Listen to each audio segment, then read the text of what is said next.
The first exercise that we are all going to do, every single person in the chat. If you've got 100 days left, so imagine that life tells you that you have exactly 100 days left. What's the one problem that you're going to solve for the world? Every single person, please do that right now. Do it in your journal and also type it in the chat. Think about it. You have only 100 days, which is approximately to the end of this year to live. And there's just one problem that you will solve for the world.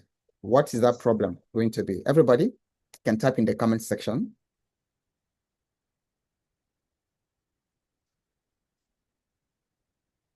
Okay, so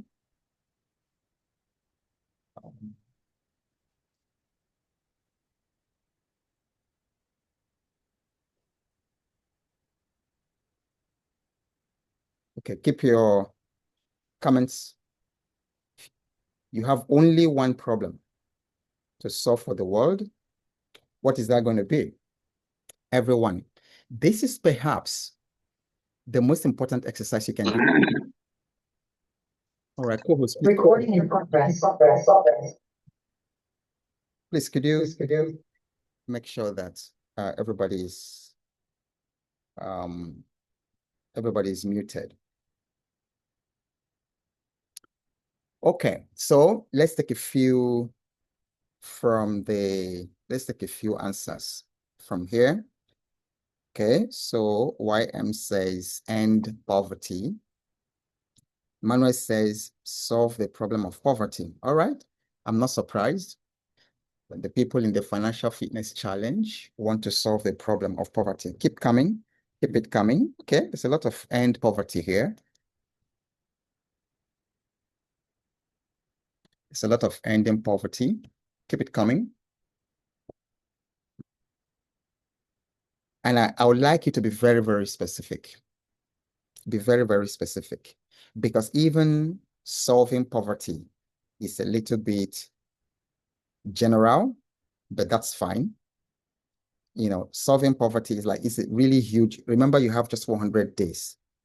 So if you can narrow it exactly to what the solving of poverty means, that would be wonderful. Chinedu says, I would try to end, suffering due to ignorance. Okay, so I like Elijah's son. This is very specific, very actionable. So don't just say end poverty, make it very actionable. So Elijah says, I'll write a book titled Living a Life Worth Remembering. Francis says, provide the right education to enable them or whatever the life challenges of life. Okay. Chukwebuka says, introduce financial education to the school system. All right. And Fumi says, conflict resolution between countries. Important. That's good. Michael says, I will make everyone to be well knowledgeable on this wonderful exposure you have given to me. Fantastic. Yakubu says, I will ensure I pass my financial knowledge to my family and friends to ensure, to enjoy financial freedom. Excellent. I like that. Very, very specific because you've got 100 days. Now, I need you to look at the things you've written. Look at those things that you've written down that you're going to do. Do you know that if you're not engaging in them right now, then whatever else you're doing, you shouldn't be doing. Did you know that?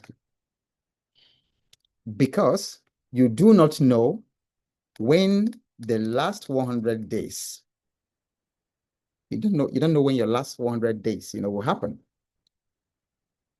So whatever you wrote there is what you should actually prioritize. That's what you should be doing with your life. So keep this question close to you all the time because wealth is hardly about money. So often people think that creating a lot of wealth means pursuing money. But these are some of the questions that actually build wealth. So this is a key wealth question because this is talking about the sort of value that you can bring to the world. And it's as you're bringing that value to the world that you are getting rewarded for the wealth.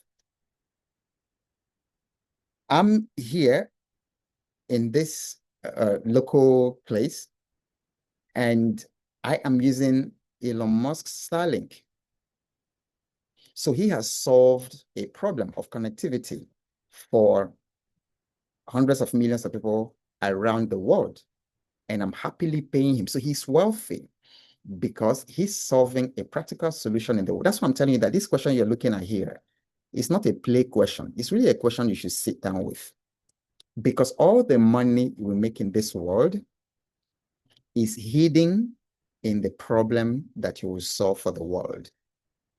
And the world will pay you in accordance with how they value what you've done for them. This is why you find a footballer earn more income than some countries in Africa. Why? Because the world has placed a certain value on soccer, on entertainment. The same thing with actors, people who make movie, is because the world has placed some sort of insane value on acting. And that's why the world pays them that way. So you want to make sure that whatever you are doing or problem that you're solving, that's actually a rewarding problem. It's a problem that actually people are interested to have you figure out for them. And I like that many of you say that you want to end poverty. That's a very, very worthy problem. So many people want to come out of poverty. It's a big problem and they don't know how. And yet, ladies and gentlemen, like I keep saying, money is the easiest thing to make. Money is easy to make if you have a system, if you know what you're doing. Money was extremely hard for me for the most of the first half of my life because I didn't understand what I was doing, because I didn't have a system. So I had literally hundreds of millions slip through my hands and become wasted because I didn't know. So lots of people in the world would be very excited to have you help them to break the cycle of generational poverty in their lives. So the question you need to, and if I meet you at the airport or I meet you in the streets, the question I would like to ask you is, what problem are you solving for the world? So you should never complain about money, about lack of money, about lack of income. Never. Nobody who goes through this financial fitness challenge should be caught complaining about lack of money. What you should be asking, instead of why don't I have enough money, you should be asking yourself, what problem am I solving for the world? What problem am I solving? What value am I bringing? That's how you measure wealth. Okay, so that's a very important icebreaker. Okay. And I have some more interesting answers here. Joel says, I will create financial network system. Okay, like that. And then Benga says, get my children to commit to ending financial illiteracy and poverty in my family lineage. Very good. Very good. It's all doable. Okay. Now, let's start by talking about your net worth, because this is really where it begins. To be able to solve some of these problems, it's like, it's an interesting cycle. First, you solve the problem, and then you grow your net worth. Even the job you are doing, for some of you in 9 to 5, you're actually solving a problem. And you will see that what they pay you in your workplace is exactly proportional to the value that they place in your position. And that's why you find two individuals working in the same organization. One is earning literally $3 million. There are people like that, some companies in Nigeria, like MTN. The MTN guy, I don't know how much, I don't remember. I think I saw it published somewhere.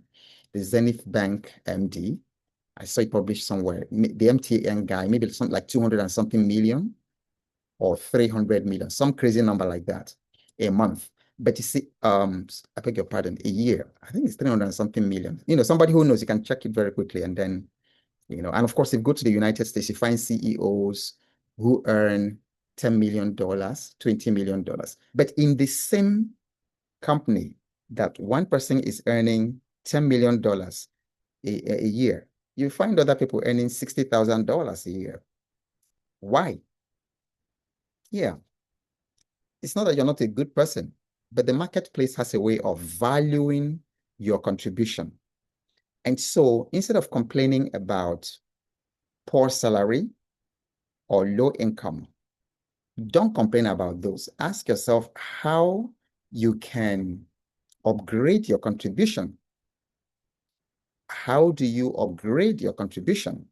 So if you're in 9 to 5 at this time, that's a more important question than looking for a salary raise. Because in the same organization, you find people who are earning 100 times in the same organization, more than you. Why do they pay them that much? Because the organization values their contribution.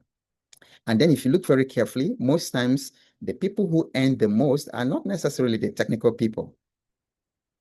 You know, there are people who have managerial skills, who have organizational skills, who have strategic thinking skills, you know, who have people skills, who have the competencies to envision the future for the organization, and then to harness the resources in the organization to make that future happen. And they will pay them. Because if you think about it, you have a CEO who, let's say the net worth of your company is $100 million. And then you bring in this CEO, a visionary, very, very strategic thinker, who takes that $100 million in revenue that you normally do in a year and takes it to 500. Do you see how easy it is to pay him 10 million or 20 million? So now, so this eases into the conversation around net worth. You should be, if you have gone through or you are going through the financial fitness challenge, think in terms of net worth from this moment forward. Don't think in terms of your income. Don't think in terms of your salary. Don't think in terms of how much balance you have in your bank account. I'm telling you precisely, sometimes my bank account, what I have, the balance in my bank account cannot fuel my car. You know, today a family member asked for money to, and it was something I was supposed to have paid for. Okay, something I was supposed to have paid for. But I didn't have that money because I'm not focused on bank statement. I'm not focused on bank balance. I'm focused on net worth. And so you might have people around you who don't have cash. They do sometimes they trek because they're not able to buy a car. But those guys, they don't have cash, they don't have transport money, but that doesn't stop their net worth from growing. And then many times their net worth is growing exactly because they are practicing delayed gratification. Because one of the enemies of your net worth is, what's the opposite of delayed gratification? You know, like instant gratification. iPhone 17 comes out, you must have it. What for? But the iPhone 16 you've had is still serving you. Why do you have to spend that? I don't know how much it is now, probably like $1,200, $1,500 to buy a phone when you're using. Still works. That is punishment to your net worth. That kind of behavior will punish your net worth. But your net worth, which, you know, so we are focusing on growing your net worth, because I would like to see some of you double your current net worth. And I'm going to show you how to double your net worth because I've done it. I'm going to show you how to double your net worth. So I would like that some of you would double your net worth, triple your net worth, quadruple your net worth in the next 2, 3, 4, 5 years. Quadruple it. You know, you wake up every morning. Your concern should be, what are the net worth growing activities that I can do today? What are the net worth killing activities I must avoid today? Now, your net worth is a mirror of every financial decision you've ever made in your life, good or bad. So this is why it's a very important index. This is a very important, you know, when you are talking about, if you must talk about financial fitness or talk about wealth, your conversation should focus around your net worth, not your salary, not how much you're earning. But what is your net worth? Okay, so now what is actually net worth? I gave you a video that actually deals with the net worth thing, which I told you to watch before this plenary, and I hope you did it. But in very simple terms, your net worth is your assets minus your liabilities. Your total assets minus your total liabilities. And then your assets include things like cash in the bank, your investments, stock, real estate, your retirement account, your business assets. If you have a farm, all those valuables, anything that brings money into your wallet, that's an asset. And your liabilities are the things you owe, the things that take money from your pocket and the things you owe, your personal loans, your mortgages, your business debt, all kinds of liabilities. You list them, and then you take the total of your assets and you remove your total liabilities, and then that will give you your net worth. And everybody here needs to know what your net worth is at the tip of your finger, because you can't begin to grow what you're not measuring. You can't monitor that, but you should be able to say, in 2020, my net worth was this. See, because when I did this exercise the first time, calculating my net worth, incidentally, I was literally forced to do it because my children were going to school in a place that required that I fill a form, which they called CSS profile or something. Very, very thorough form, so many pages. Literally asking about all my assets, the cars I have, the year they were made, if I had any real estate, if I had any stocks, if I had business, what my taxes were, and things like that. So it was a very difficult form to complete for me initially, because unfortunately in this part of the world, we don't really give this sort of, maybe because we don't have an organization like a tax authority like the IRS in the US, and so we just relax. But in the US, the fear of IRS is the beginning of financial wisdom. So everybody has this. You don't throw away receipts. But here, many parts of Africa, you buy things in the supermarket. You don't even collect your receipt. Not over there. So because all these things eventually give you this one single financial indicator. So what was your net worth in 2020?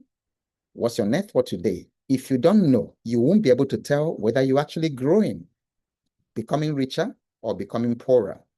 And there are, actually, before I go to the 4 pillars, when you calculate your net worth, like I will encourage you to do that if you already haven't done it, there are 3 possible outcomes. The first is that your net worth is positive. Your net worth is positive. It has a plus. It's on the green. What this means is that you are building. So that's a good place to be. Your net worth can also be negative, meaning that your liabilities are more than your assets. Your total liabilities are more than your total assets. That's a very uncomfortable place to be when you have a negative net worth. But again, it's not doom. It's just your starting point. So the negative net worth is not to discourage you, but it's actually to just give you clarity, give you some clarity around where you are. Because the biggest problem I see with 90-something% of the people that I meet is that they don't even have any clarity around their finances. And hopefully in the Financial Fitness Challenge, you've gotten to have some clarity around your finances. Maybe before the Financial Fitness Challenge, you thought you were financially okay, well-to-do. But now your eyes are clear, and clarity gives you power because you now know your real condition and your real financial condition. And then if you've gone through the Financial Fitness Challenge, you would have already caught my spirit, because my spirit is that wealth is not show off. You're not trying to impress anybody. You've got to define what success means to you, what enough, what abundance means to you, and then face your own growth. When you do that, you won't care what someone else's net worth is. And many times the people buying the expensive cars, your young people buying the expensive cars, living in very expensive neighborhoods, when you see, those people don't understand what net worth is. Because I've seen them, many of them. And then sometimes they're just one crisis away from total ruin. And because they do not have positive net worth, they always have to start again. It could be the loss of a job, it could be some fire accident, it could be some bereavement in the family and things, and they come collapsing. And then they have to start selling off the cars and things like that to find food to eat. So clarity, that's what negative net worth would mean. It's not doom, it just gives you your starting point. It just gives you clarity around your real financial situation, and you can start from there. The second or the third possibility after you've done your net worth exercise, net worth calculation, is that it is flat. Flat meaning that your assets and liabilities are very much at par. And it might also mean that you're just running on a treadmill. So what really matters is that it's not where you start, but the direction you are growing.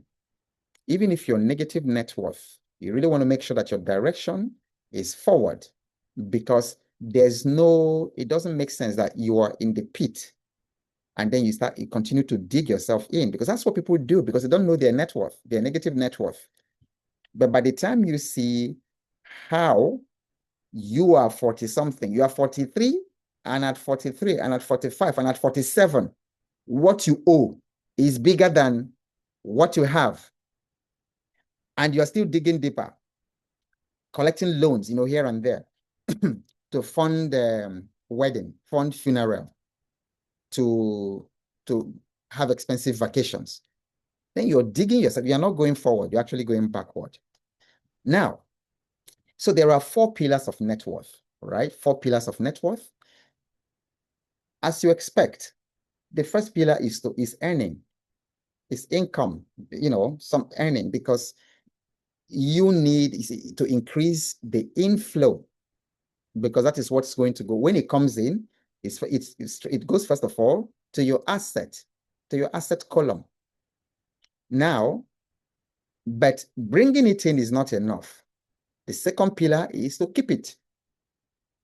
You don't want to cannibalize your capital, because for those of you who earn salary, and for those of you in small business, or you have some side hustles, when that money comes in, it's not for you to spend everything. And it's not for you to, because you've seen, maybe you did a job, you sold some real estate, and then you make a lot of money, and then you go on a spending spree. So you've got to cut the leaks, all the ways that money is leaking in your family. Sometimes it could be something as simple as wasting food, all forms of waste in the house. Sometimes it could come in the form of just buying gadgets, because that's how my money was leaking. In those days, I couldn't see any new gadget each time I traveled into the US. And part of it was just this either FOMO, or what would I say? When I come back to Africa, I won't find these things here. I won't find them in Nigeria. So I bought shoes, bought clothes that sometimes I didn't use because they were on sale and things like that. So you have to cut those leaks and the waste. Then it's not enough, because if you just earn and keep, inflation is going to attack it. So another enemy of your net worth is inflation. So you've got to invest. That's a major pillar of net worth. Investing wisely, investing in assets that outpace inflation. Because if inflation, like in some countries in Africa, it's double digits, 20-something%, and your investment is bringing in 15% or 12%, your net worth is not growing. And then it's also complicated by the situation that your base currency the base currency of your net worth faces lots of fluctuation and devaluation, like the Nigerian naira, that in the past 2 years or so, past 3 years, came from about 500, 600 naira to a shocking 1,500 naira. So you see that automatically depresses your net worth. So 3 years ago, you may have been net worth positive, but right now, because of the devaluation, the multiple devaluations and things like that, you now are net worth negative, which now brings in the fourth pillar. You've got to protect and defend your asset against erosion, against inflation. And then sometimes the way you do that is to hedge, to hedge a stronger currency. Earn money in your local currency, but also you plan to earn money in your a more stable currency. Okay, very good. And I just saw another one. Omenka says, create a drug that reverses autism for children. Fantastic. I like it. Very, very, very straight. Did you know that if you create that kind of drug that reverses autism, and believe me, it exists. That drug exists somewhere. I'm very convinced it exists in one of the forests in Africa, in one of the plants that nobody has even known, that if you actually juice it and then give to the autistic child, it rewires the brain automatically. Do you know that it actually exists? And then, do you know if you find that drug today, within 30 days, you are going to be a billionaire in euro or in dollars? Did you know that? So this actually illustrates the power of what we are talking about. Look at Elon Musk. Just solve this problem of internet. A couple of years ago, this thing was just in the textbooks. But now he created these satellites, put them out there. And then literally every part of the world can get internet from there. You see what we're going through with modems in those days, with, dial-ups of internet. With internet, just a couple. And then this guy comes, solves this big problem. That's why he's a billionaire. So if you can seriously face it and develop a drug that reverses autism in children, because that drug exists, you will never, the next 10 generations of your family will never lack money. So that's what we're talking about. Okay. So how do you double your net worth? So this is a very powerful thing, investment banking and then in economics. And I want to be sincere with you. I didn't know how they arrived at that rule of 2072, but it does work magically. And then some of you who have done calculus and all that, you might actually be able to reverse engineer this. But the formula to double your net worth is your annual growth rate, okay, in percentage. Your 72 divided by your annual growth rate. And it will give you the number of years to double your net worth. And I have an example at the right. So if your current net worth, for instance, is 10 million, and then you are growing it at 6%, which is actually terrible, in our own environment where inflation is 20-something percent, but just for illustration. But in some Western countries, 8%, 10% is fantastic. But if you are doing 12% in Nigeria, you are not going anywhere. You're not going to double anything, and that's why most mutual funds return at least 20%. So at 6%, your money will double every 12 years, because that is 72 divided by 6. That gives you 12 years. So in 12 years, that money becomes 20 million.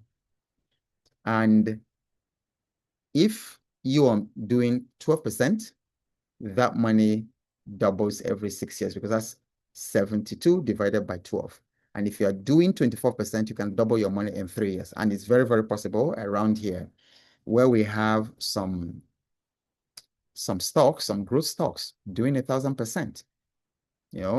Some Nigerian stocks have done 400%. since the beginning of this year. So it's possible if you know what you're doing. In fact, even to, but we don't talk about get rich quick schemes, but sometimes it can happen quickly, because if you have, can you imagine that, let's say you've done 72%. How many years would it take you to double your net worth if your investments return 72%? So that's going to be some outlier situation, but it's not impossible. So type the math, type the answer in the comment section. Suppose, using the rule of 72, suppose your investment grows at 72% in the next 1 year. How long is it going to take you to double your net worth? So just let's see that you're following. Type it in the comment section. If you grow your investment by 72%, how long is it going to take you to double your current net worth? Exactly, 1 year. Absolutely. So it's 1 year. Okay. But of course, avoid get rich quick things, because many times when we want to double our money, our net worth too quickly, we end up losing everything. But it is also possible that things like that can happen. And then sometimes, for those of you in crypto, you know that sometimes the crypto can be very crazy. There are people who have done 1,000, 10,000% in some meme coins and then the previous bull runs. And then that's how they spent $100 in some coin and then ended up with 1 million. But it doesn't happen all the time. It's actually high risk, high return asset. Okay, so how do you grow your net worth? We're going to set this theory and then we go practically into that. So there are basically 5 ways that you can grow your net worth.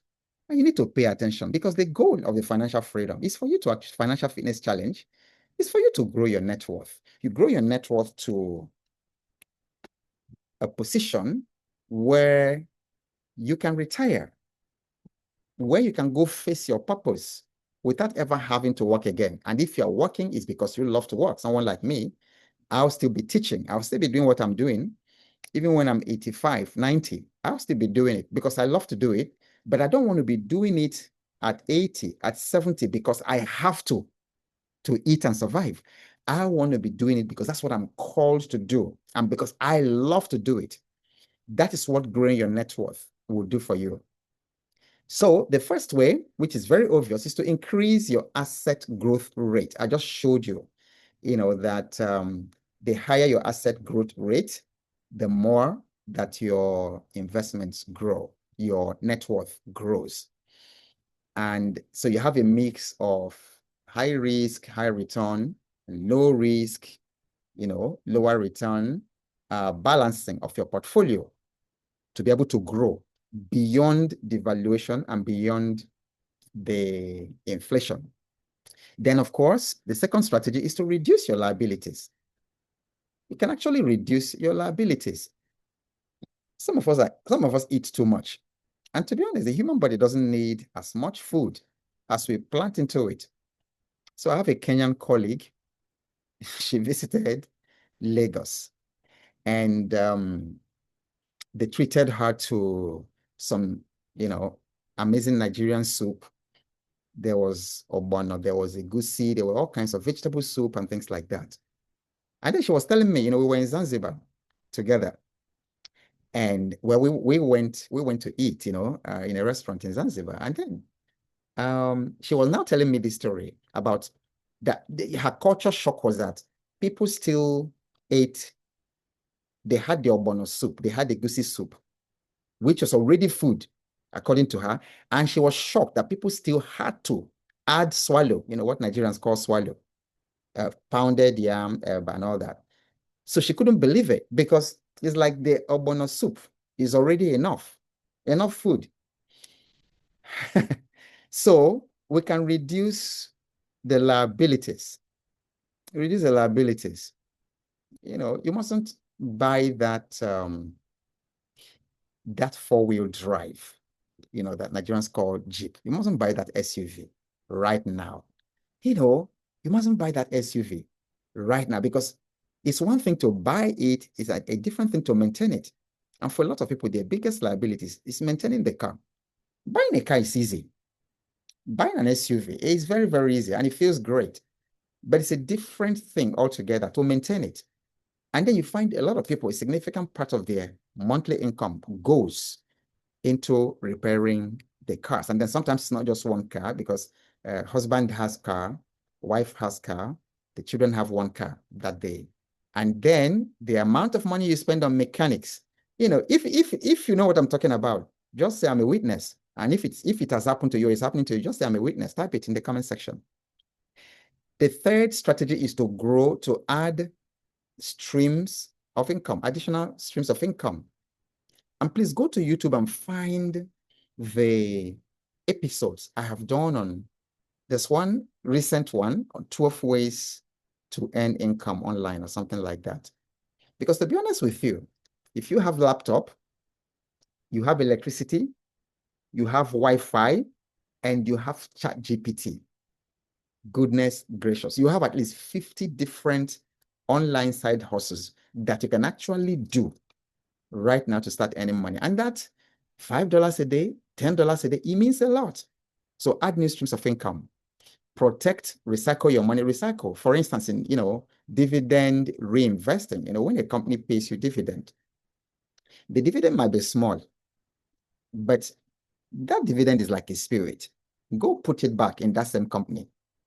Put it back in that same company. You will amaze yourself, in 5 to 10 years, what the dividend you reinvested today actually will mean to your net worth. So protect, recycle your money, use insurance, have emergency fund, plan your estate. And finally, leverage wisely. So avoid consumer loans, avoid bad loans as much as possible, because a bad loan can set you back financially for more than 5 years. It's happened to me. But mine was probably more than 7 or 8 years. A bad loan, bad debt can set you free. And if it has happened to you, just type bad debt in the comment section. Type in the chat. Type bad debt. If bad debt has actually set you free. For those of you who have, like me, experienced the terror of debt, when we see debt, the other day I was in my bank and then the bank manager, when he cited me that I was there, called for me. And then it wasn't the first time he's been asking that I should take money, that we should do something, together, and he wants to give me money. The guy wants to give me hundreds of millions. I've been running, I have to collateral, C of O and some property. He said, come and take money. We have money to give you. Come and take money. You are a valued client or something. I refused. Because you're taking, before you take a loan in this part of the world, you're borrowing at 30%. I think in Ghana, it's even like 35%. You better know what you're doing with it. So leverage very, very wisely. You better know what you're doing with that money before you do it, because bad loan can set you back by many years. Okay. Let's pause a little bit before we go into the next session to take a few questions. So if you have questions, raise your hand on what we have done so far. Raise your hand, we'll take it. Then we'll take a little break, like a 2-3 minute break, bathroom break, and then we'll come back to continue to the next session. So if you have a question, you can type in the comment section or just raise your hand and I'll call you. Or if you don't have a question, please type your aha moment. What's been an aha moment? So let's do some checking in. What's been your aha moment so far? Everybody do that quickly. Okay, question or aha moment?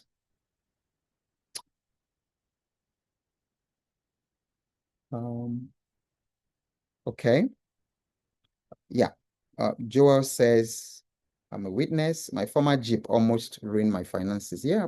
Yeah. Okay. Fumi says, aha moment that I can double my net worth. Yeah. Absolutely. Okay. Any more? Is there any question? Are we good to go? Okay, Omenka says delayed gratification is an important ingredient for success, especially for managing your net worth. Very, very important, because delayed gratification cannibalizes. If you don't delay gratification, it can cannibalize your net worth seriously. Okay. Okay, welcome back, everybody. Okay, so let me share with you a very, very powerful wealth principle that has helped me in the past 5 years. And you're going to see why this is extremely powerful. So I call it the Ezra principle, or the Ezra code. Ezra was a scribe in the Jewish Old Testament, and he wrote a book in his name. And in that book, he gives us some insight as to why he was a very, very successful person. First of all, Fumi, your hand is up. Is it by accident, or did you want to? Yes, sir. I wanted to ask if the recording is on. Oh, okay, excellent. Question. Let's make sure that that's. I think it is. Let me see. It is on. I think there's a way you should be able to tell, right? Okay, I think it is. Yeah, at the top of the screen. All right. Okay. Thank you. Thank you for confirming. So he said that Ezra had set his heart to study the law of the Lord, to practice it, and to teach its statutes and ordinances in Israel. So now, this was a very heavy code for me. And you can see those 3 words that I underlined. This is a universal key.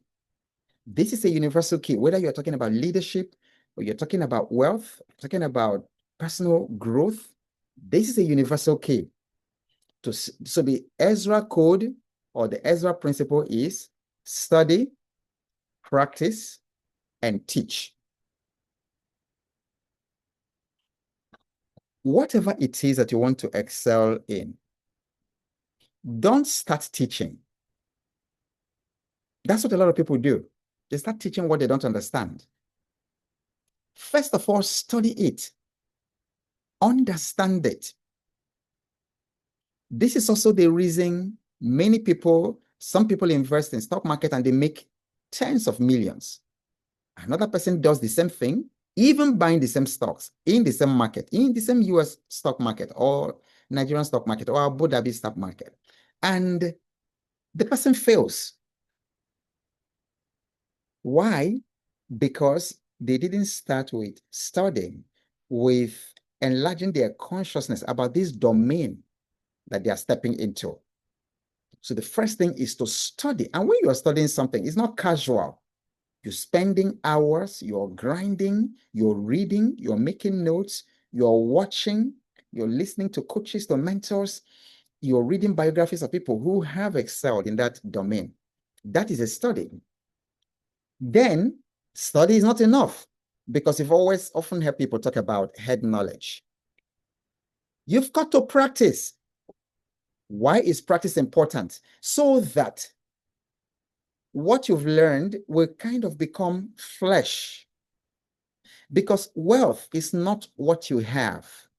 It's not what you know. Wealth is who you are. So the reason you practice, you're practicing until you're literally one with it.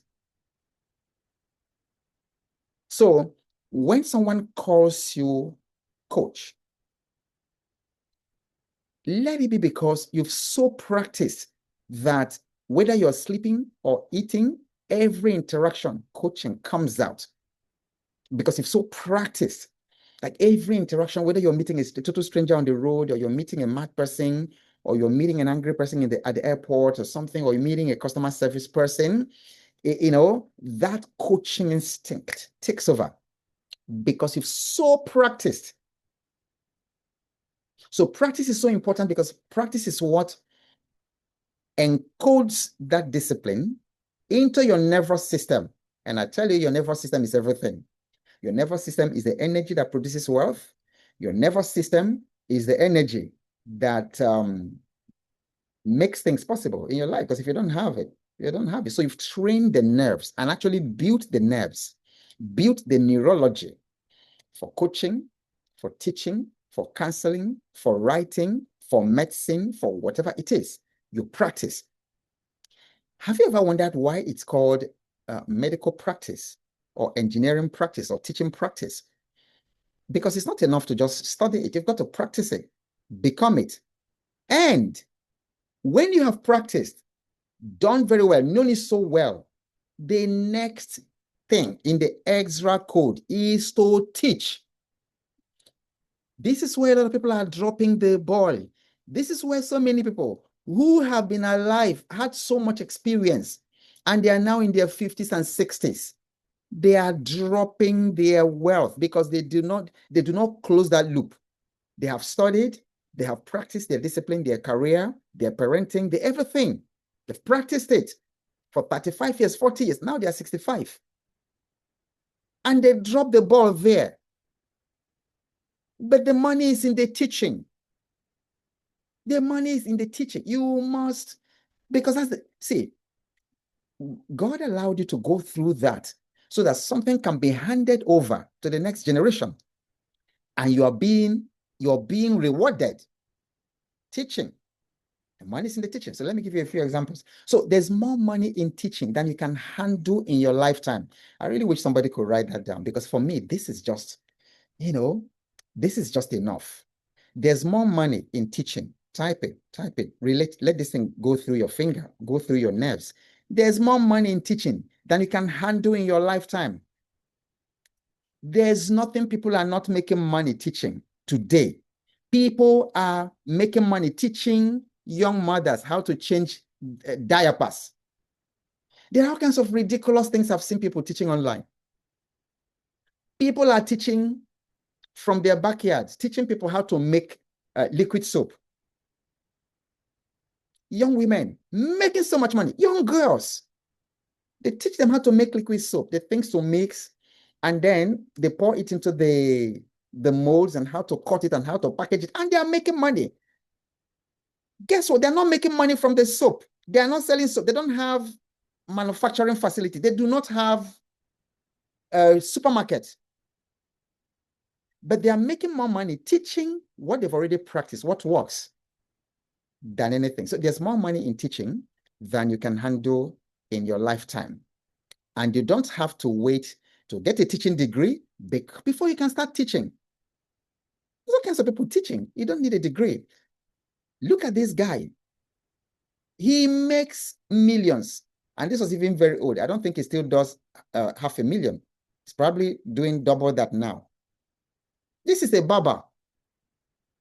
How many people can you barb in a day? So let's say you barb for 10 hours a day, which is not possible, but let's, to just for illustration purposes. So you're barbing for 10 minutes a day. And let's say each one takes you 30 minutes. And then back to back. So 30 minutes to complete one client. That is also if the clients are there, but let's just assume. So how many people in a day can you barb if you're working 10 hours? That's 20 people. And then let's give room for, you're going to take breaks. You're going to have to clean the clippers. You're going to have lunch. And then, of course, you don't control the customers coming. So let's say with all that you are doing 12 a day. And let's say that you charge, let's say that you charge 2,000 naira per client. So 2,000 times 12 people. How much is that? That's a maximum of 24,000 naira that you can make in one day.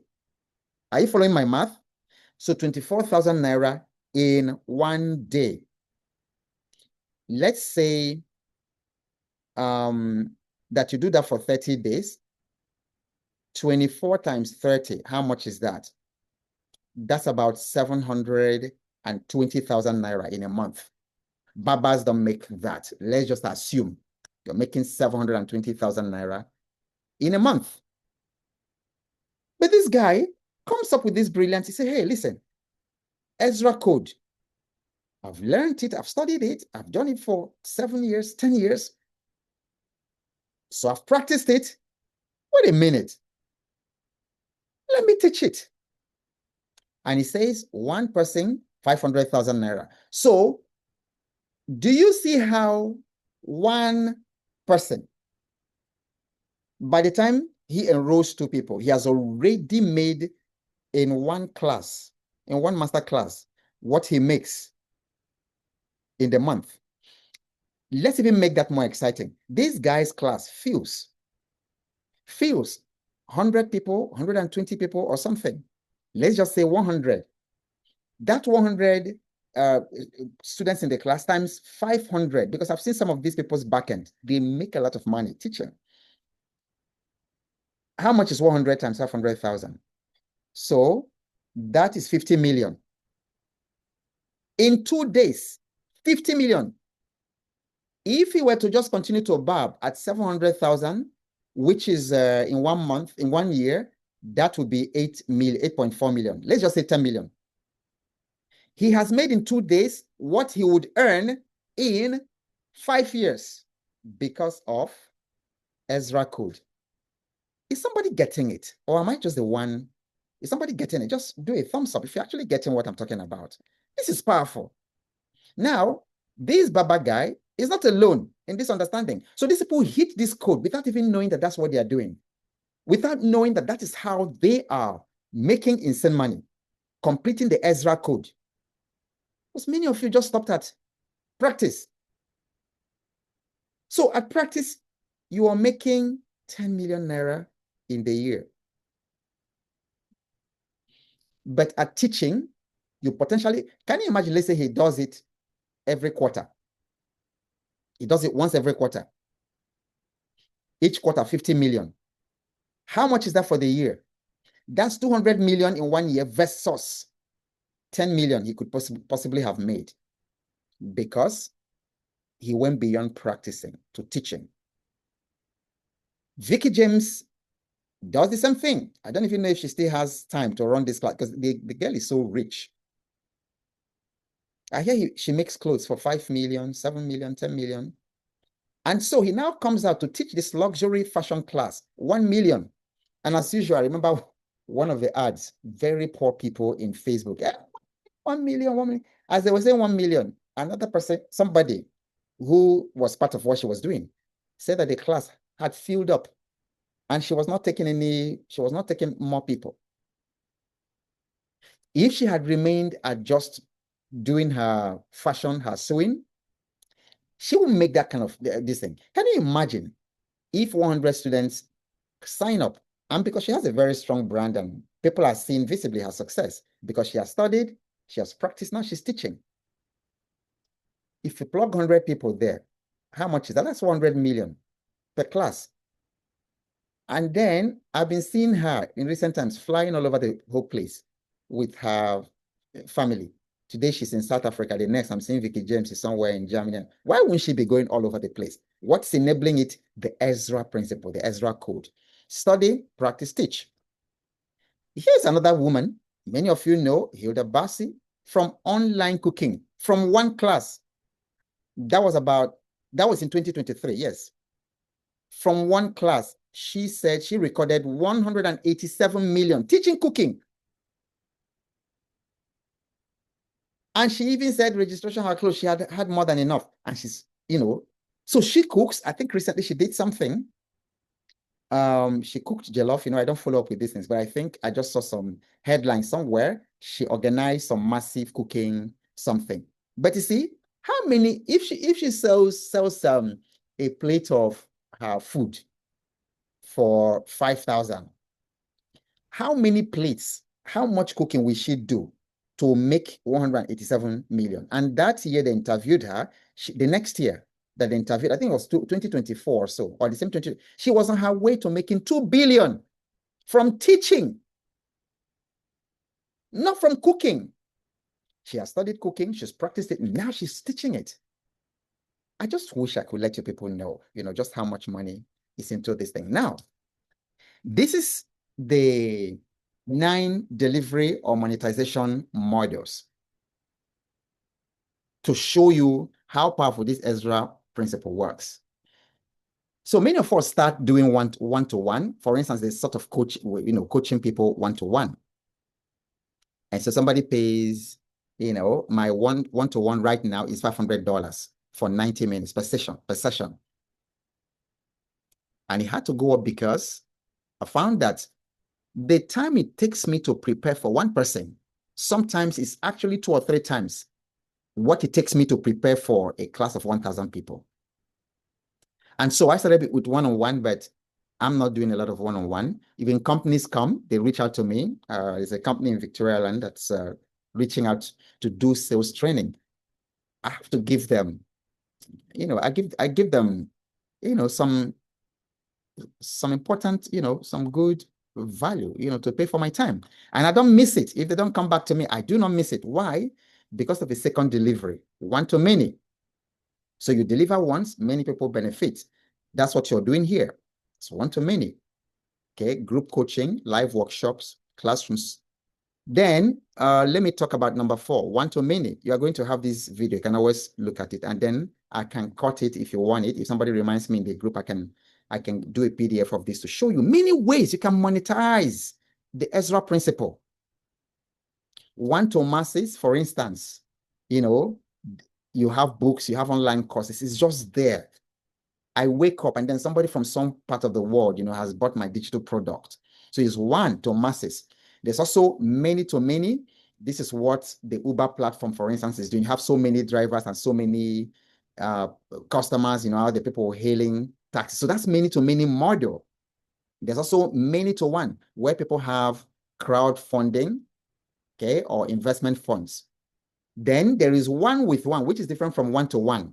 So one-with-one is where you have the partnerships and then the collaborations, the joint partnerships and things like that. Then, are you ready for it? You have machine-to-many. This one is relatively, I added this one, relatively new, because the AI has literally made it easy for anybody anywhere who is determined, who wants to learn, to make money.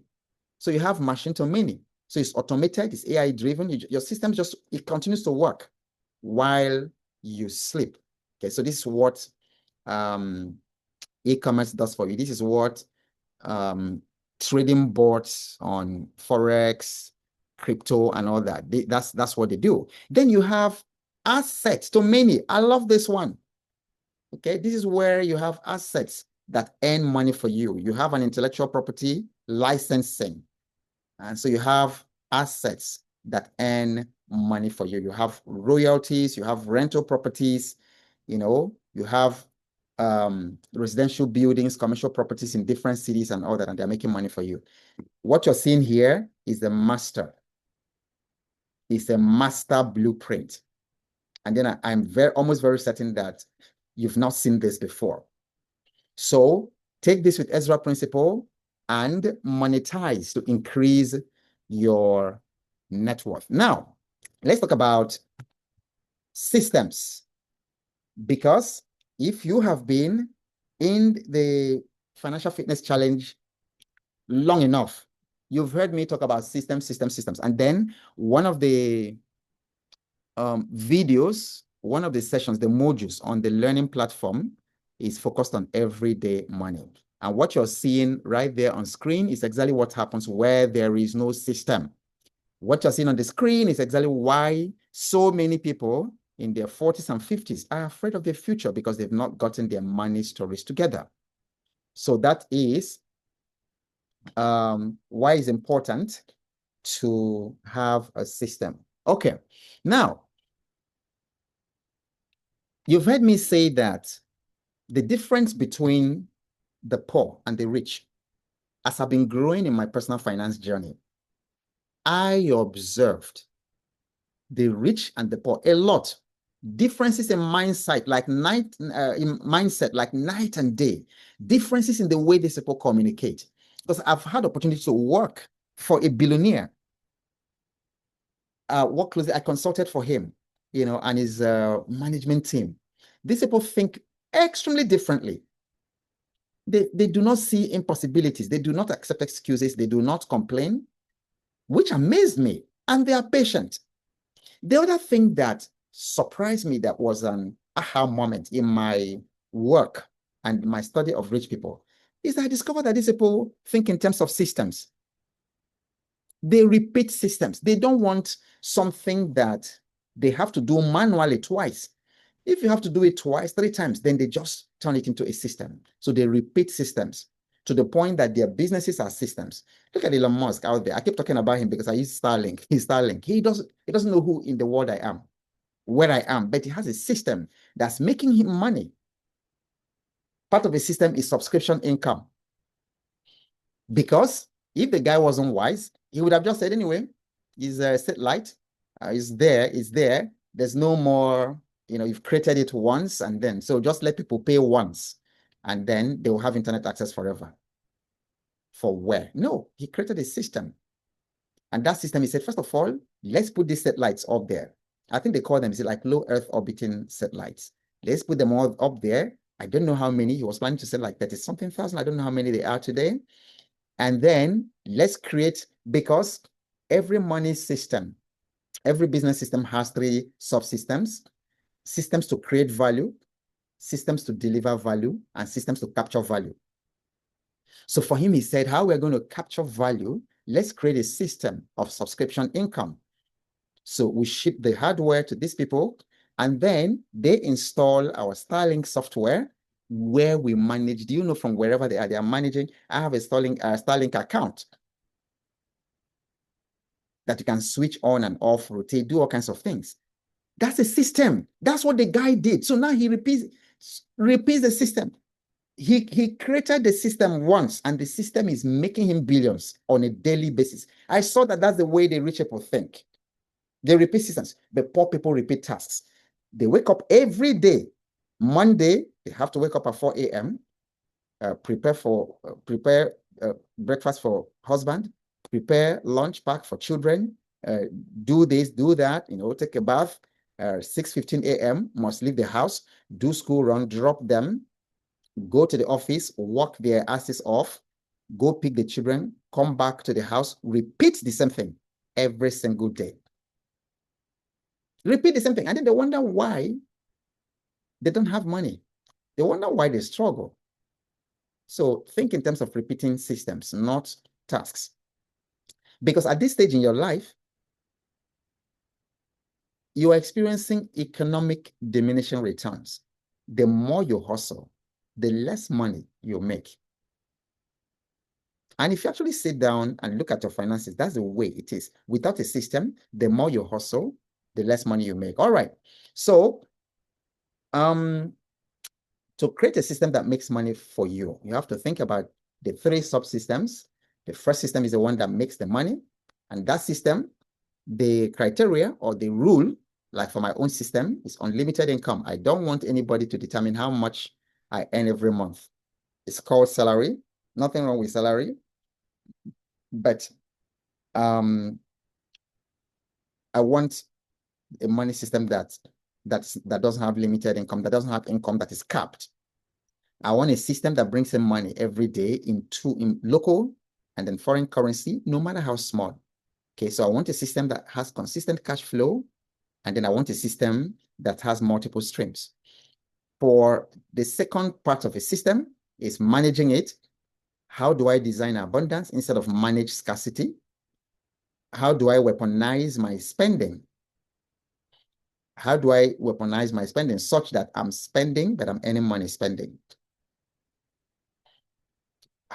Then the third part is, how do I multiply my money system? Automated investing, asset growth, estate planning. So this is a system. So you ask yourself, what do you have to put in place today such that if you travel, you decide, okay, I want to go to Caribbean and spend the next 2 years, you can do it. Do you know it's only a system that can allow you to do that? And there are people running that system. I have a friend, who just celebrated her 60th couple of weeks or months back. And then they literally cruised around the world, or cruising with her family, cruising like nobody cares. She doesn't wake up to go to work because she built a system. Okay. Now, this is where you're going to do the practicals. There are 3 subsystems. So the first is the income generation subsystem, because your system has to bring in the money. Because if it's not bringing the money, then you have a broken system. Then the second one is financial control. How do you manage your money? Because how you manage your money, remember the 4 pillars of net worth. Okay, how you manage your money such that you're not bleeding it, so that it's not leaking, such that you're not cannibalizing your capital. So that's the second part of your system. And the third one is, how will you multiply your money? How you multiply your money? That's a system. You've got to turn all these things to system so that these things can be running themselves while you're there chilling, and you're working just because you want to work, not because you have to work. But if you don't have a system for your money, if you don't have a system for this thing I'm showing you on the slide right now, you're going to work until you die. It's not a curse, it's a fact. So now I have questions, some prompts that will help you to create your own system. Then after that, the final thing we're going to do is to create a 90-day net worth acceleration program. You're going to give me a number that next 90 days, this is how you're going to grow your net worth. 90 days, at least 1 quarter. And I'll show you how to do that. But before then, let's put a system in place so that you can now build. This is the system that's going to reinforce, multiply, and accelerate your net worth. So the first question for how you make money is, what is your process for making money daily? It's something you've got to think through and write down. It's not luck. It's not anointing, whatever that is. You've got to sit down to process. What is the process to make money every day? So you will list all your current sources of income, how much you earn from that. You might not be able to do that, but you should be able to do that. We might not be able to finish all that today, but you should have some idea. Where is your money coming from? How much comes from each source? So maybe your salary brings in this amount of money. Then this comes from stocks. This comes from something you sell on Instagram, the amount of money from the goods you sell from Temu on Instagram. So you have to list all those things. This comes from your YouTube monetization every month. You list all of them. For how you manage your money, you're asking, once your money hits your account, how do you divide it? That's part of a system. So you're going to create your ideal allocation plan. And then for the third part, how do you multiply your money? These are questions you should sit down with yourself and answer. What investments options are you most knowledgeable and comfortable with? What systems are you using to grow passive income streams?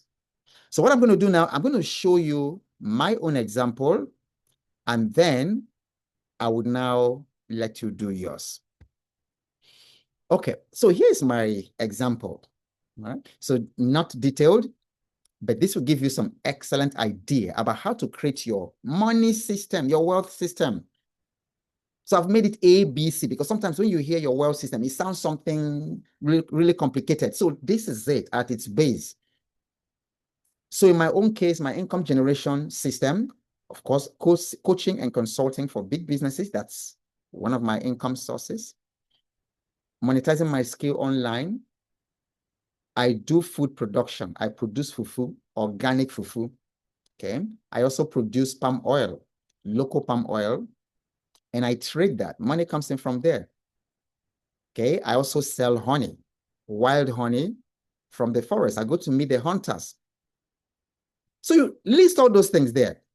I have digital assets, and then I have stock market. Okay. So that's my example. Then for my financial control system, I have living costs. I have to allocate to living costs, but at any particular time, I don't want to leave a certain amount of money, 200K base level in my account for more than 24 hours. Okay, so I have some dollar funded software that I use for my work every day. I have subscriptions to all kinds of programs, Vidio, Canva, Bluehost, all kinds of subscriptions. There's the Facebook, what do they call this blue mark? Okay, verification. So I fund that, I allocate some money for that. Then I also have 2 investment accounts. One is for dividend investing for the stocks I never intend to sell. And then the other one is penny stocks where I can trade, but I intend holding for at least 3 to 5 years, because those penny stocks might represent growth stocks that will do 500%, 1000%. Nobody knows. So I allocate some money to that. And as to how I multiply my money, so I have premium dividend assets in one stockbroker. That's all I do with that stockbroker. And then I have penny stocks in another one. And then for US stocks, I use Bamboo. Then I do dividend reinvesting plan. I review my portfolio weekly because they send me that. And I practice what I call random acts of kindness, like every day. I walk out there, I have a wad of cash around me, looking for who can I help today? Who can I give? 3 days ago, schools have resumed in this part of the world. And then I saw this young man just roaming the estate. And I was jogging at that time in the morning. So, but it was already to 9 or past 9 a.m. So this guy should be in school, but he wasn't. Why are you not in school? And all that and all that. He said, no money. I said, how much is the school fees? He said that the owner of the school actually gave them, because these are indigent students, give them scholarship, but that he doesn't have money, that his school bag was torn. He needed to repair his school bag. He said he didn't have the sandals. And then what was the other thing? School uniform was torn. He didn't have. Okay. So I asked, how much is it? He said he doesn't know. So I said, run to the market, which is not very far from me. Just find that. He came, told me this was how much it was. And then off, I spent that money. His poor parents came the next day to the gate and all that and all that. So I'm just talking about random acts of kindness. I don't know this guy. I didn't know his parents. I'm not related to him from Adam, but I look for opportunities like that. Whether I'm at the airport, on the road, and I see some mad person looking for food or something, whatever. So readiness to give. Because I tell you, giving should be a part of your system. Giving should be a part of your system. And then, perhaps the most important part of my multiplying my money is personal growth. See these books behind me? It's not wallpaper. I read them. I watch dozens of YouTube videos and podcasts every day. I also have coaches that I pay a lot of money. One of them I paid $10,000 just to teach me marketing. The other one, I paid her $4,000. I had 8 sessions with her, $500 a session. Did you know what I paid her for? Just to communicate my value. That was all she did with me for 8 sessions, 1 hour each session, $4,000. So I'm constantly learning. I attend events in the United States and around the country. I hire local coaches, who are really very good at what they're doing to teach me that. This is a system, because if you are not learning, you are not growing. So a lot of people plan their money, but they don't plan their learning. Because I've told you that the money is in the mind, not in the market. So the more you grow your mind, the more your money in the market grows. All right. Is this exciting? Okay, somebody getting value? Okay. So now, this is how to put my system, like in a graphic. Everything I've told you, this is exactly how it is. Income comes in, then is allocated, and then it goes to asset acquisition, then goes to these 2 major classes, and it funds the purpose for which God created me, because the purpose of wealth is not for you to go around showing off your car or showing off where you live. God forbid. And that's not the purpose of wealth for me. Not to show off, not to start driving all those things and then, letting people on social media know that I've arrived. That's nonsense. So this is my current system. Now, so you're going to do yours. Okay, so we're going to take a break and then you will do yours. So let's start by debriefing the experience.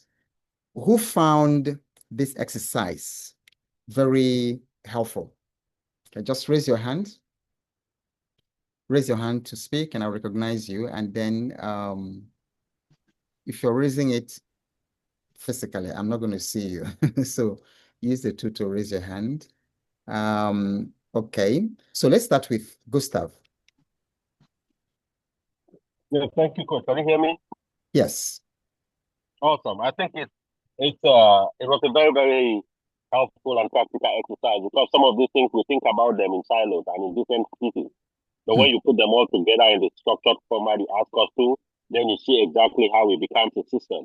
Because when you're looking at them individually, it's scattered all over. And we all kind of know those things in terms of the heading, but we never really make the connection of how they all connect into building a system now that leads to probably everyday money and then leading now up to building generational wealth and having a positive network. Absolutely. Yeah. Fantastic. Yeah, so it really connected the dots in my mind. Excellent. Yeah, and that's the purpose because like I said, a lot of people make money the hard way and they just wonder. But this is easy. This is what makes money easy. But I bet you a lot of people won't do this because they want complicated things. They want, okay, please come and tell us what crypto to buy, and then we make $1 million. But these are the simple things that actually make wealth a very pleasant thing to do and then a very easy thing to do. So good. Hello, And, John. and one thing before, yes, Okay. and coach, I think one of the very important things which really just this make a lot of sense to me too is because just like you, earlier in my life, I worked in the IT industry for about 12 years, had 2, 3 jobs, making upwards of 300K and that kind. But I didn't know how to manage money, how to multiply it. It Right. all left me. And for the first time in my life at 49, with Hmm. even less income, but with Hmm. a structured semblance of a system from your videos, Hmm. everything is lining up. I Absolutely. wake up, I see money in my savings account, I see money in my investment account. I know how to multiply money. I know what it means investing in the stock market. I Hmm. know what it means to be able to have additional proof. And now you just gave me something, and I don't know if you need to give me a sign authorization to use it. The Yeah, Ezra principle. That is crazy. yeah, please do. Please do use it. It's powerful. Please do use it. That Awesome. it is a light bulb that came up in my mind. Yeah. So I thank you, coach. I think I paid $105. I've gotten $10,000 worth of value. Honestly, I owe you. Yeah, that's the whole idea. And my joy is just when people can take this and implement and get results. And then when I see you anywhere, you're happy, your family is happy, and then you're able to help other people to create impact in your communities. And that's my greatest joy, that people can take these things because I live my life to create systems. And I think in terms of systems, Correct. and I keep thinking about how can I make this thing so easy for people, so easy for anybody to just plug and play. And so growing up, we hear systems thinking, system, Mm-hmm. but nobody really articulated, even for me to use myself. So I had to sit down to think, what does a wealth system really entail? And I said it has Mm-hmm. three basic systems: how you earn money, how you bring in income, how you manage it, how you multiply it. So it's simple, it's accessible. It can be explained to a 6-year-old. And when I go out there and I tell people money is easy to make, I really mean it. Because if one can put down, these things, and just look at the kind of clarity you got Mm-hmm. and the Correct. impact that's going to have on your finances. And then you see that with systems, money is very easy to make. So thank you very much for that feedback. Okay. No, thank you, coach. Thank Okay. you. John, good to see you. Yeah, yes, I'm here, Coach. Thank you so much for being Mhm. that kind of backbone that is lifting people up. I'm greatly, thrilled. So again, is to appreciate you all your effort. Usually, you prepare so much for every session. So thank you for the effort you are putting. I'm also glad that you have that joy, that satisfaction, seeing that people are deriving a value in it. Right. So that I know is your pay. Yeah. It's your pay. Yeah, it Thank is. you so much. My pleasure. Okay, so yeah, we didn't have enough time deliberating, even though we are three. And I guess some other teams also may have similar challenges. Right. I'm just wondering whether, before you release us, I'm wondering whether it's possible for you to organize more sessions where you would just put an agenda and break us in groups so that we can talk more. Okay. And having been with you for about 2-3 months, I know that some people are already running 100 meters. I also know that some people are still warming up at the starting point. Right. That is always of life. I mean, yeah, it's normal. So, but maybe such a meeting, if it goes down well with you and with the group, Okay, we can do maybe we can have like 1 hour, Okay. and we can break ourselves into groups, Right. and we can have more time to discuss on ourselves, bond, try to know one another Yeah. more, to the extent that we can be of use. I know on the platform, I see that a lot of people are already bonding, which is great, but still many people are still like visitors that are on holiday. So if it's possible to have such sessions, we can talk more, we Okay. can interact, we can learn from one another. It may help. It's a suggestion if that go down well with you and with the group. Yeah, thank you so much. Okay, that's a great suggestion.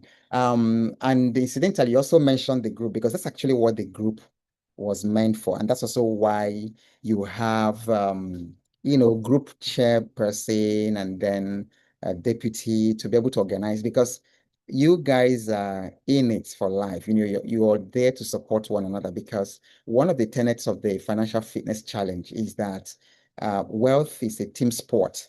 You hardly do it alone.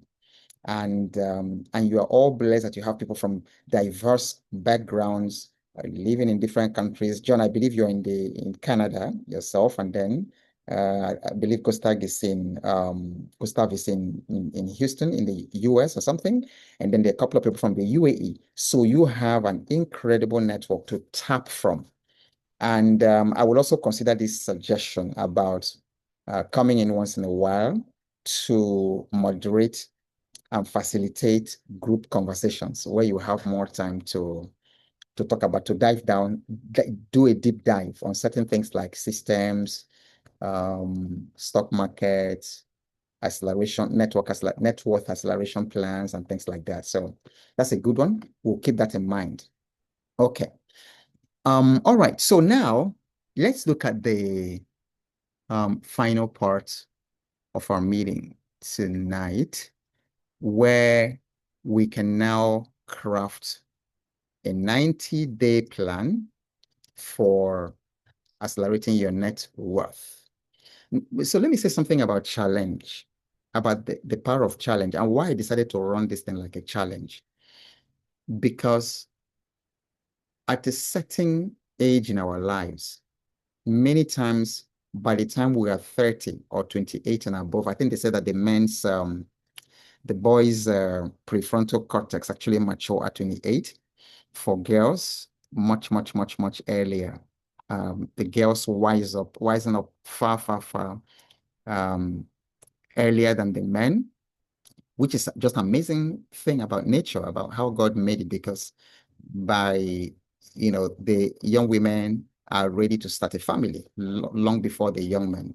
And I mentioned this because at some point, we're already set, almost like set in our behaviors, in the way we think, in our perspectives of the world, that the only thing that can make us shift our perspectives in life after 28, after 30, after 35 has got to be a challenge. For a lot of people, that challenge comes to them like a trauma.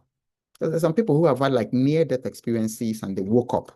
Like in my own case, escaping that plane crash in 2012 June by the whiskers was a life-changing experience for me. And then, so sometimes when we don't have some of those challenges or traumatic experiences, we never change. We never change. So you find a man in his 40s, he's already a drunk person. Like I have one, a guy who works for me. I was just like, how do I get this guy out of drinking and also drugs? He's in his mid-30s. And it's literally, there's nothing I have not done for like 2 years. You talk and talk and talk and talk, and then he does not change. This is why it takes a trauma. Many times something happens, and he will be the one himself to say, "Oh, I will never drink again," because I've told him, "You have 2 young children. Your wife is expecting another baby right now. You never have money. Anything I pay you, you go straight to drink and to do some drugs." So you see, when people are like that, they hardly change until there's a challenge, something that really jars them out of their sleep. So now there are reasons that challenging yourself works. You don't have to wait, but this platform is actually challenge-based. And if you've noticed, I'm challenging different parts of your thinking that you never thought about. It's all challenging you. Find that information for yourself. Don't wait to be spoon-fed. You see, because many of you have become comfortable with asking. And if you remember, if you see the way I answer some of you in the group, like Kamoro has been asking about downloading New York Stock Exchange price and stock details and data and information. And then is there, I keep saying, go is deliberate, because I can go there and just download it. But if you explore something, if you're challenged and you explore something and figure it out yourself, that learning stays with you forever. And there's a joy in being able to discover. But just that many of you, simple things you could go to Google to ask, to find out, to learn by yourself. Or simple things you could use ChatGPT to actually teach yourself. You are coming in the group to ask those questions. And I'm deliberately not giving you straight answers because this is a challenge. You can see that for 40 years, 40-something years of your life, you have unconsciously grown to whenever you want information, you ask somebody. You ask, even though the thing is right in your hand. It happens to all of us. And I remember, when my wife went through it with our children, they were much younger at the time. And she just asked them, because that's the way we grew up. We're not conscious about these things. And then, and then she'll ask the children something or ask me something.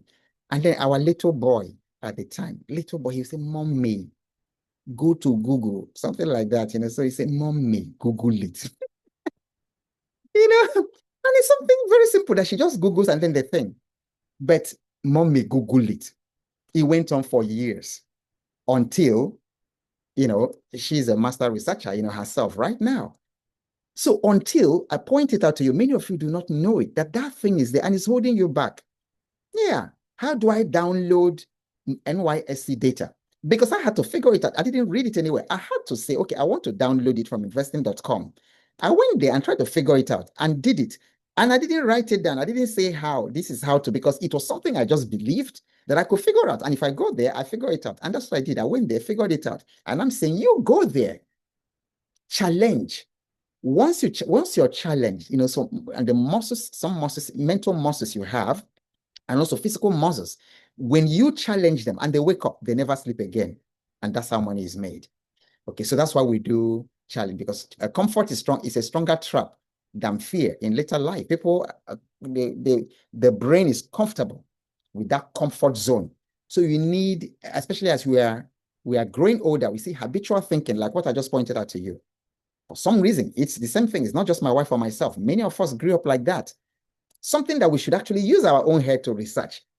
First things we ask the next person. And then many times the person we're asking doesn't even know. The person just quickly goes to Google, looks it, and then gives you the answer. So why don't you go just find it out yourself? Comfort. Okay. Without a challenge, the stakes feel too low to change. If you didn't enter this financial fitness challenge, for instance, you probably wouldn't be challenged to start thinking about $1 million as your peg. But if you're not part of it, like I'm going to challenge you just in the next couple of slides. Think $1 million. Why not you? Think $500,000. Think million. Think those big numbers.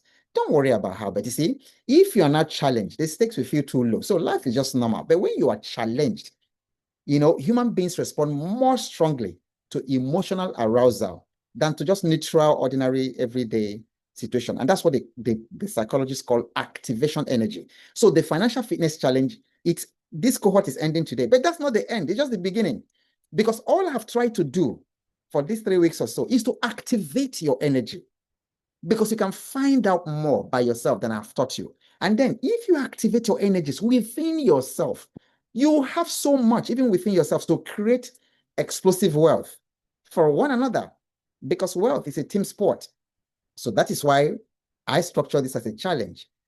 Then again, the brain is wired to love small wins, but never needing to pursue, but needs a challenge to chase them. Okay, so the brain loves it when there is a small win, but it doesn't like to make itself uncomfortable, to go out of the way to do it. So structured challenges help to trigger this cascade, that to release dopamine, which now motivates you to continue the effort. Fourth reason, challenges revive a sense of adventure. Just listening to Gustav, I can see, there's a renewed sense of adventure, which is what midlife silences it, because we've gotten used to the world. We've gotten used to so much failures and disappointments with government, disappointments with the economic system, disappointments with everything. We get tired. But then when I challenge you, it revives your sense of adventure. It revives your sense of possibilities to tell you, because many people have come to me, some have been part of this group, 62, 65 years, even a 72-year-old, and they're asking me, is this still possible? And I say, yes, it's possible. And that question makes me cry. A 65-year-old says, I'm 65. Is this still possible for me? I don't know why that thing drew tears in my eyes. And people ask me that every time. A 68-year-old man had also come to me, asked the same question in my house. We ended up crying and weeping. Because whoever tells people that it is late. No, it's not late. See, but when I challenge you, it gives you this sense of adventure and tells you, look, if you're 65, for goodness sake, the way we are living these days, you might still have another 35 years. Because people are living to 90-something, 95, 100. My mother-in-law, went at 95 plus. And then we are burying another in-law in 2 weeks' time. The guy is almost 100. So if you are 60, chances are you still have 40 years. And 40 years is a long time to accomplish any goal that you set for your life. 40 years is enough time for you to learn a new language. And some of you are in your 30s and 40 here. Maybe you still have 50 years. There's so much. Do you know how much your money, what you're doing today, can compound in 30 years? Do you know what a good investment you put down today? When I did the analysis of US stocks, there have been companies that have paid dividends consistently, like they never miss it every year, for 65 years, for 70-something years. It was shocking. Never miss a dividend for 70 years. So do you imagine what it is that you put your money today and it's compounding for another 40 years? So you are 35 now. In 40 years, you're going to be only 75. By 75, the investment I'm challenging you to put down today will be so massive. You can never finish the money that single investment you're making today, as I'm encouraging you to do. You will never finish it. If you allow it to compound for the next 20, 30 years, you will shock yourself. Some of the stocks I'm telling you to buy today, and then you leave it, and then you're growing with it, you're investing in it, you're 35. You might find yourself retiring permanently by 50 from just the steps you're taking today. So challenges are important. Challenge yourself. Let people challenge you. Let others challenge you. Let the biographies, let the stories you hear about other people, in their midlife and the incredible things. Let those stories challenge you. Accept challenges. Because if you don't, midlife will silence your adventure. You will just, it's like somebody said, some people die like at 40. They are 80, but they've been waiting for 40 years to be buried. No, so life is not maintenance, it's exploration. That's why you do challenges. Challenge reawakens the adventurous spirit. It reintroduces novelty, urgency, and a sense of discovery that the brain craves. Do you know today, if I throw you in the There's a place I visited in Sierra Leone. Goodness. And I saw poverty. I saw poverty. I thought that Nigerians were poor until I got to that particular location. And I saw women cracking stones for a living. That's what they do. They crack stones. And then it's not just that the women were cracking stones for it. So you just see like a hip hop, because how much can they crack in a day? And you can see poverty reaching all over them. So they crack rocks and put there. But see, what got me weeping, I usually cry when I see something. I didn't know why. When I saw that, was that her 5-year-old, 6-year-old, 3-year-old, they weren't going to school, because school day, they were not in school, but they were there. Can you imagine, 4-year, 5-year-old also trying to. So you see how poverty is already being passed on to these people. See, so there are some things you will see to challenge you. That site has never left me, and a couple of sites like that in places I've gone. The poverty I saw in Liberia, the one I saw in Ghana, the poverty in Nigeria is incredible. Nigeria just has a name for not. The poverty here is unbelievable. So this is what challenges me to do what I'm doing, because I'm like, if it's just for me and my wife and my family, I do not need to lift one finger again for the rest of my life. No, I don't. But how can I rest if I can create more wealth to be able to go back to Sierra Leone and start something for that community? So every day you see me online, I'm trying to do something, I'm selling the financial finish. The picture running behind my mind is that poverty. That thing I saw there. I want to be able to go there, live with the people, 2 years, 3 years, teach them what I'm teaching you, break it down to their level, create hospitals where I can get volunteer. I have, friends from all over the world. I can get volunteer doctors from America, from Nigeria, to go there. So as I'm sleeping, those are the things running in my mind. And that's when I wake up, I say, okay, today I must sell. I must create value. I must go back, to, make money. I hope somebody is getting this. Okay, so this is the Power Challenge framework. I'm going to just send this, share this with you in the group, because we are out of time to go through that. But I'm going to show you the framework itself, how it works. The first thing is I want to challenge you in terms of portfolio challenge, because we're talking about net worth acceleration. So the main challenge I want to throw at you is portfolio challenge. Okay, for like 365 days, 1 year, for the next 12 months, or the next 90 days. Pick a boundary where you are right now. Where is your net worth at right now? Your net worth falls within this boundary. There's 1, 2, 3, 4, 5, okay? Everybody's net worth here falls within this boundary. So it might be under 10, it might be between 10 to 100K in dollars. I've always encouraged all my clients and all my students, always denominate your net worth in US dollars. It just happens to be the world reserve currency for right now. I'm not sure how crypto is going to change all that, but for now, denominate it in that, because that's only when it makes sense. Because if you are doing it in cedis or in Naira, or I don't know what your currency is, it might appear like you have a lot of money. So if you do your net worth and in Nigeria, for instance, and then the thing comes to 600 million, you might think you have a lot of money. But by the time you denominate it appropriately, just find that 600 million is like maybe $40,000. So it humbles you, so that tomorrow you not go out there and start raising your shoulders at a rich man. Keeps you humble. So use US dollars. So now, if you're 10K, you can say in the next 365 days, you want to double your, you want to double. So these are like milestones. If now, for instance, your net worth is $5,000, you can say in the next 365 days, I'm challenging myself to raise my net worth to $10,000. Is that clear? If you find yourself between 100K and let's say 250, 300, you can tell yourself that your next portfolio challenge goal is $500,000. Now, when you have that, this is now when you can now, these are some of the examples of how you can challenge yourself. All right. this was how I blew up. I attended a coaching event by Russell Brunson of ClickFunnels in the US. And then during that coaching, that challenge, he said to all of us, he said, if you post every day for 365 days and your income does not double or triple, it's like, call me a liar or something like that. I took that challenge. So today, you see me on video, you see me on YouTube, and I'm not faceless or something, because a lot of people want to do faceless. And I show my face everywhere. But when I started, it was not like that.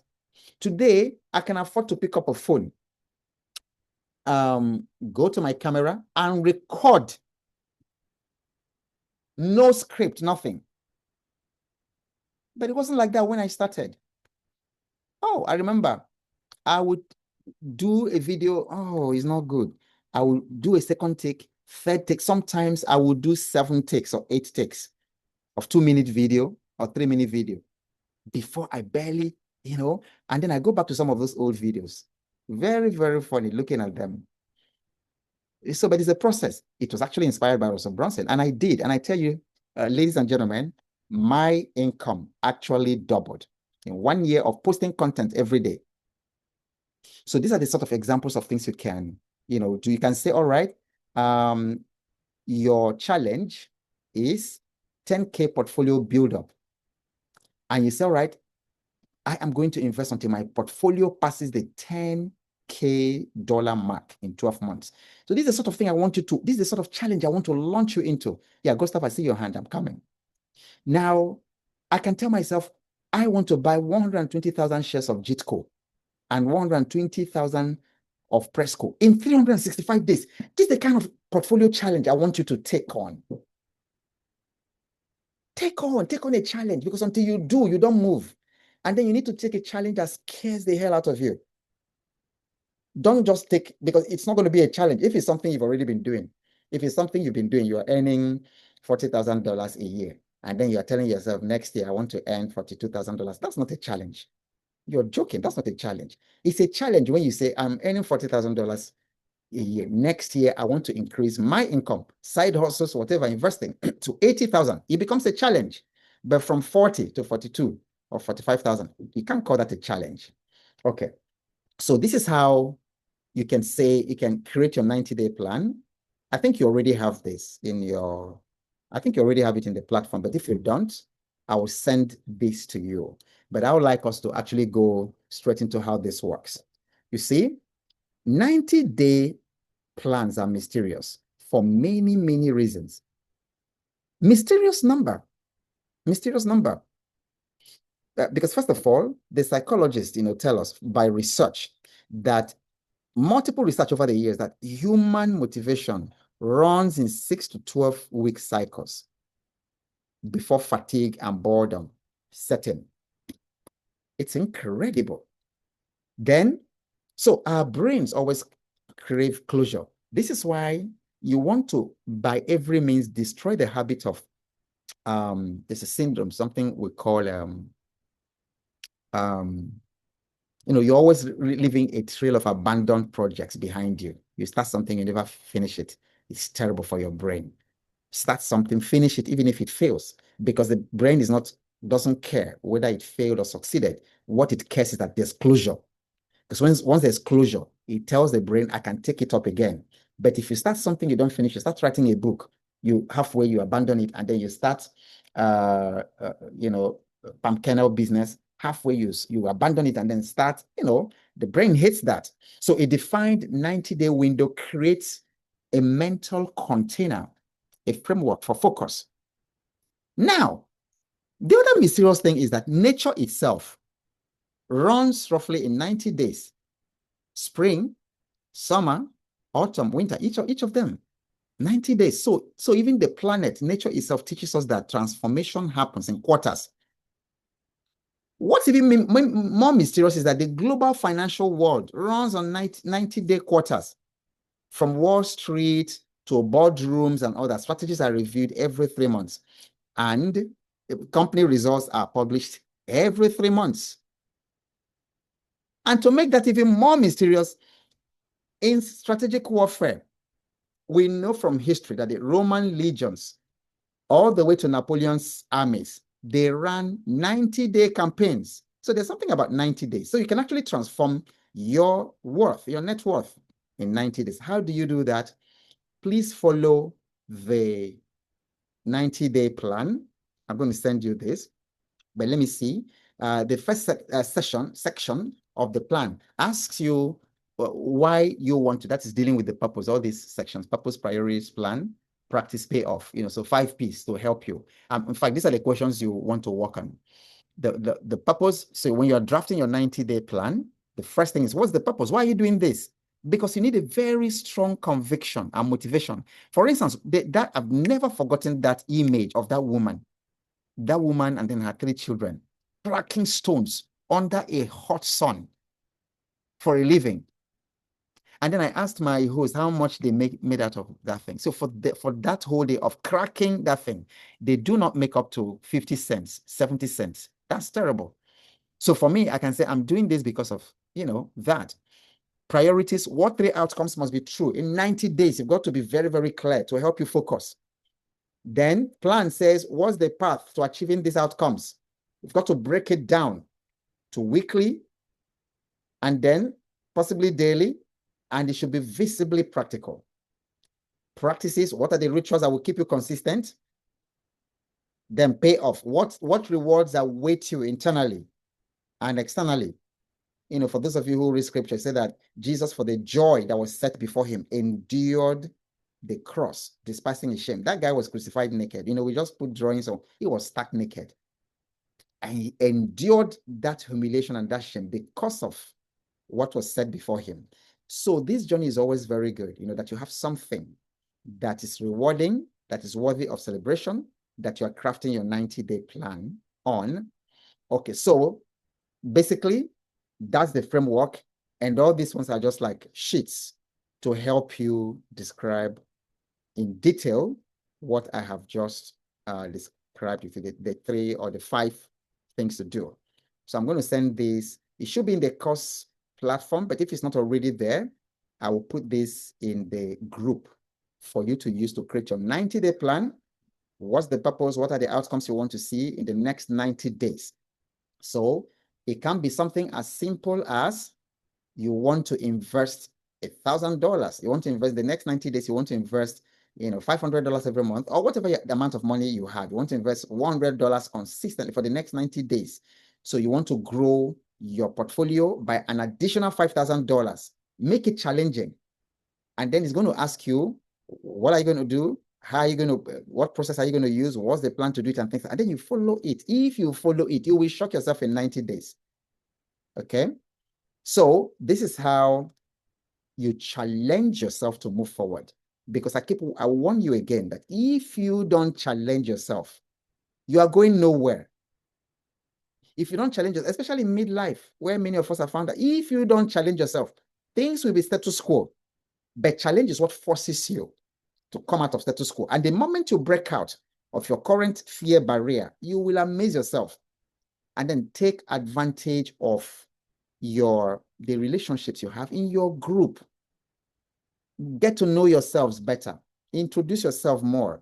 The group chairman, you can make an Excel spreadsheet like the other previous cohorts did, where everybody says, this is who I am, this is what I do, this is where I live, these are my strengths, these are the places. So you share an Excel spreadsheet like that. So you know how to connect with yourselves.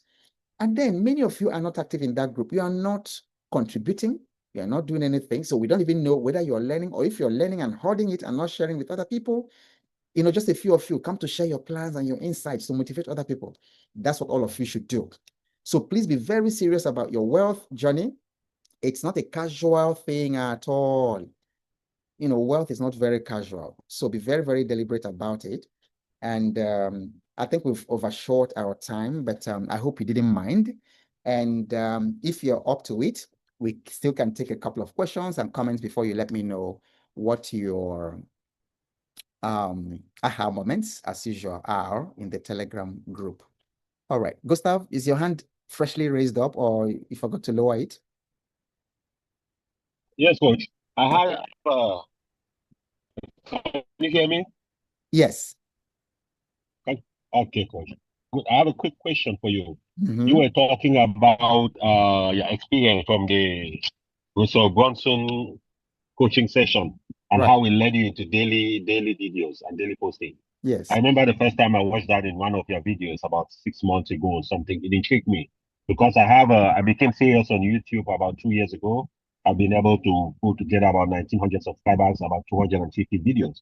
But Very the good. one strategy I haven't done yet is the daily video strategy.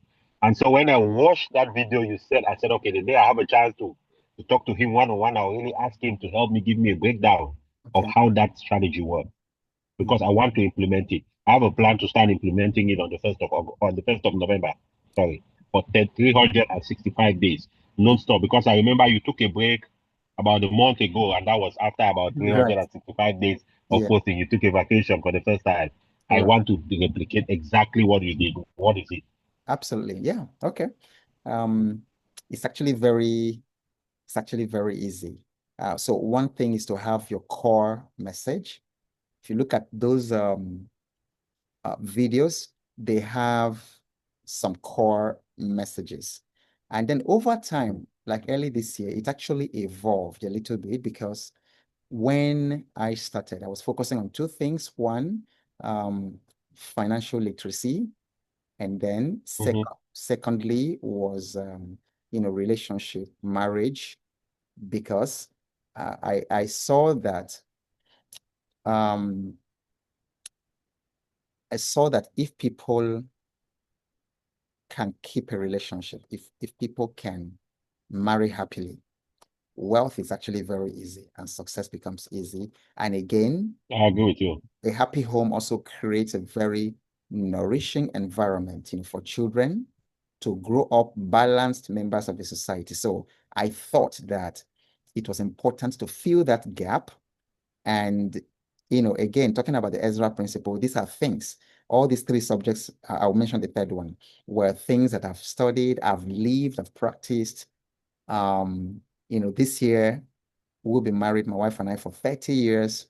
And we've watched how a very loving home is perhaps the best gift a child can receive growing up in a loving environment, in a nurturing environment where they've never heard their daddy or mommy raise their voice against one another. So, and then the third thing was, um, to help businesses to go from small to global. Again, it's coming from the work I have done with Stanford University. I worked with Stanford University, Graduate School of Business for about 6 years. And then in the process, I had worked with and helped companies in about 13 countries in Africa, helping them to do that. So this, this were the core. So there was a core philosophy. And then the core philosophy was, listen, Mhm. there's no voice in these spaces. And if we as a continent are to grow, this is not what our politicians are talking about. This is not what our religious people are talking about.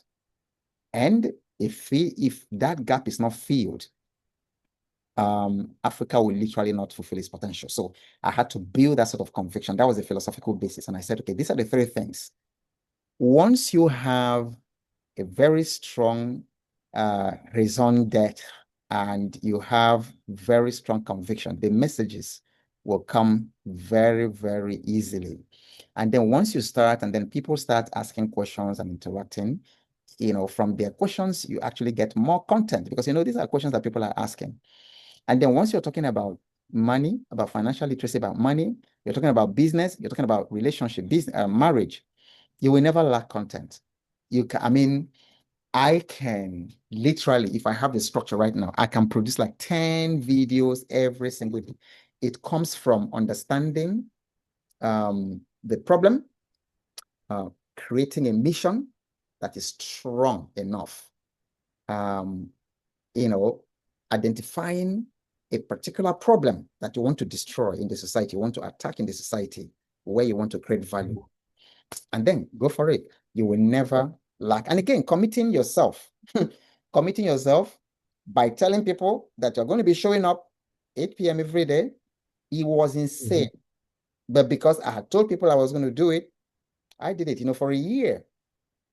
And then took that break in August to re-strategize. So now I found that I can comfortably do Wednesdays and Sundays and still do my regular videos and all that. And again, I can wake up tomorrow after, because I know that this period of the year is very, very busy for me.